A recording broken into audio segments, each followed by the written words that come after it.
পথশিল্পী বীরেন দাস, যার জীবনকে কেন্দ্র করে তৈরি হয়েছে নাটক, যে নাটকে অভিনয় করেছেন আরফান নিশো।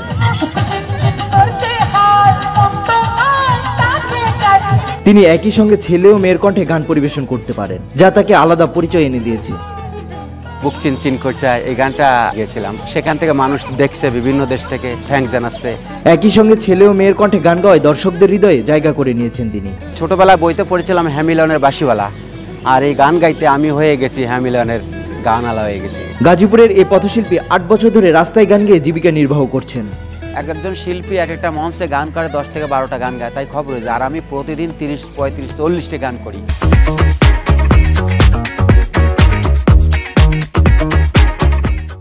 ভারতে চিকিৎসা করতে গিয়ে রাস্তায় কিছু মানুষকে গান গেয়ে টাকা রোজগার করতে দেখেন বীরেন দাস, আর সেখান থেকে গানের জগতে পদার্পণ করেন তিনি। আমার গান শুনে পুলিশ আসলে পৃথিবীতে আমরা একা আসছি, আবার একাই চলে যেতে হবে। পৃথিবীতে কিচ্ছু আমরা নিয়ে যেতে পারবো না, কিন্তু সংসার করতে গেলে যেটুকুন দরকার সেটুকুন যথেষ্ট আমি মনে করি। দিনে 2 থেকে 3 হাজার টাকা পথে গান গিয়ে আয় করেন এই পথশিল্পী। তবে টাকা নয়, মানুষের ভালোবাসাকে বড় অর্জন মনে করেন এই পথশিল্পী। তার ভয়েসটিও খুব ভালো। আমরা এসে কেবলমাত্র দাঁড়িয়েছি, 2টো গান শুনেছি, 2টো গানই খুব ভালো ছিল।